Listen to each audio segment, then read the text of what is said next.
ನಮಸ್ಕಾರ. ನಾನು ಅನಿಲ್ ಕುಮಾರ್ ಹಿರೇಮಠ್, ಹಿರಣ್ಯಕೇಶಿ ನದಿ ನೀರು ಬಳಕೆದಾರ ಸಂಘದ ಅಧ್ಯಕ್ಷರು.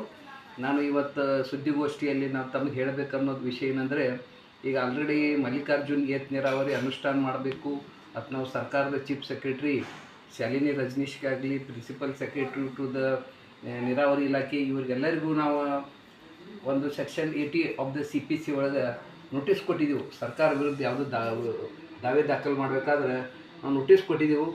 ಈ ಎಲ್ಲ ಹುಕ್ಕೇರಿ ತಾಲೂಕಿನ 19 ಹಳ್ಳಿಗಳು ಹಿತರಕ್ಷಣೆ ಮಾಡೋಕೆ ಆಲ್ರೆಡಿ ಸ್ಟ್ರೈಕ್ ಮಾಡಿದಾಗ ಏನೂ ಆಗಲಿಲ್ಲ. ನೀರು ಅಲೋಕೇಶನ್ ಇಲ್ಲ ಅಂದರು.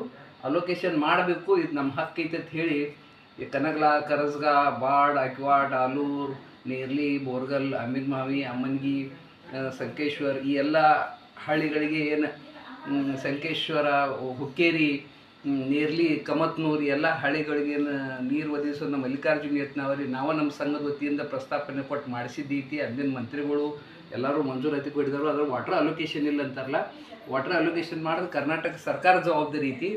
ಸರ್ಕಾರ ಜವಾಬ್ದಾರಿ ತಮ್ಮ ಪೂರ್ಣ ವಹಿಸಲು ಅಂದರೆ ಸರ್ಕಾರ ವಿರುದ್ಧ ದಾವೆ ಹೊಡಬೇಕತ್ತೈತಿ. ಈಗ ಅದು ಈಗಾಗಲೇ 1.5 ತಿಂಗಳು ಹೋಗೈತಿ. ಇನ್ನೂ ಒಂದು 15 ದಿವಸನಾಗ ಪೀರಿಯಡ್ ಒಳಗೆ ಸರ್ಕಾರ ಏನ್ರಿ ಮಾಡಿತು ವಾಟರ್ ಅಲೋಕೇಶನ್ನ ಸರಿ ಆಗ್ತೈತಿ. ಇಲ್ಲಾಂದ್ರೆ ಸರ್ಕಾರದ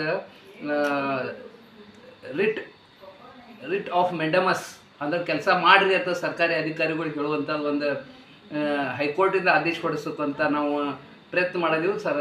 ಹೈಕೋರ್ಟ್ ಧಾರವಾಡದಾಗಿದ್ದದ್ದು ಒಂದು ದಾವೆ ದಾಖಲು ಮಾಡ್ಬೇಕಂತ ಪ್ಲ್ಯಾನಿಂಗ್ ಮಾಡಿದೆವು. ಇದಕ್ಕೆಲ್ಲರೂ ನಮ್ಮದು ಆಡಳಿತ ಮಂಡಳಿ ಈಗ ಆಲ್ರೆಡಿ ಒಂದು ಮೀಟಿಂಗು ಕರೆದೆವು. ಮೊನ್ನೆ ಆಗಿತ್ತು, ನಾವು ಅರ್ಜಿಗೆ ಮತ್ತೆ ಕರೆದು ರೆಸಲ್ಯೂಷನ್ ಪಾಸ್ ಮಾಡ್ಕೊಂಡು ಈ ಸರ್ಕಾರ ವಿರುದ್ಧ ದಾವೆ ಹೂಡಾಡ್ದೆವು.